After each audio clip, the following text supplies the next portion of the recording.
Hi అండి. ఈరోజు కోడిగుడ్డు పచ్చిరొయ్యల పులుసు అండి మా ఇంట్లో. ఇది ఎలా చేయాలనేది ప్రాసెస్ మీకు చెప్తాను. ఈ వీడియో నచ్చిందంటే లైక్ చేయండి, నా ఛానల్ని సబ్స్క్రైబ్ చేయండి. కోడిగుడ్లని ఇలా ఫ్రై చేసి పక్కన పెట్టుకోండి.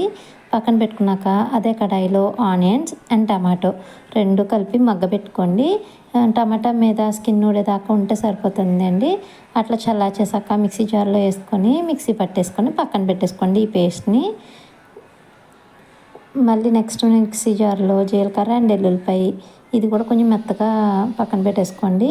అండ్ నిమ్మకాయ సైజ్ అంతా చింతపండు నానబెట్టుకోండి. ఇంకా కడాయిలో పచ్చిమిరపకాయ అండ్ కరివేపాకు ఫ్రై చేసుకోండి. తర్వాత మనం మిక్సీ పట్టుకున్న టమాటా పేస్ట్ ఉంది కదండి, అది కూడా వేసుకొని కొంచెం దాంట్లోనే కొంచెం ఉప్పు వేసుకొని మగ్గబెట్టుకోండి.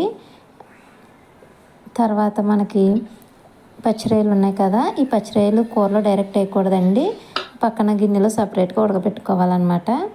నేను పక్కన పెట్టాను చూసారు కదా, పక్కన విధంగా దాంట్లో ఉన్న వాటరే సరిపోతాయి అన్నమాట. వాటర్ ఇంకేదాకా మగ్గబెట్టుకోండి. ఇందులో కారం, పసుపు, ఉప్పు తగినంత వేసుకొని ఒకసారి కలిపేసి పక్కన పెట్టేసుకోండి. ఈ ప్రాసెస్ అంతా మీడియం ఫ్లేమ్లోనే చేసుకోవాలండి. ఇది కలిపేసుకొని పక్కన పెట్టేసుకున్న తర్వాత మనం ఉడకబెట్టుకున్నాం కదా పచ్చిరొయ్యల్లో వాటర్ అంతా ఇంకిపోయాక పచ్చిరొయ్యలను కూడా ఇందులో యాడ్ చేసేసుకోండి.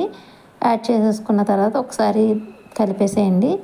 కలిపేసిన తర్వాత మనం ఫ్రై చేసుకున్నాం కదండి ఆ ఎగ్స్ని కూడా యాడ్ చేసేసుకోండి. యాడ్ చేసేసుకొని ఒకసారి కలిపేయండి. కలిపేసిన తర్వాత కొంచెం ఒక మాదిరిగా ఉన్న గిన్నెతోటి ఒక వాటర్ పోసుకోండి.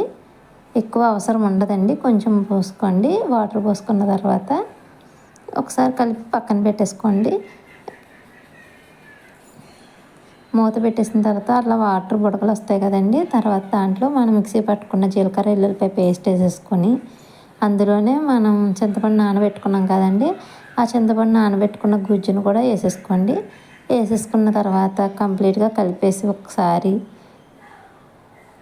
చక్కగా కలిపేసేయండి. కలిపేసిన తర్వాత ఒక 15 మినిట్స్ మూత పెట్టేసి హై ఫ్లేమ్లో ఉడకబెట్టేశారంటే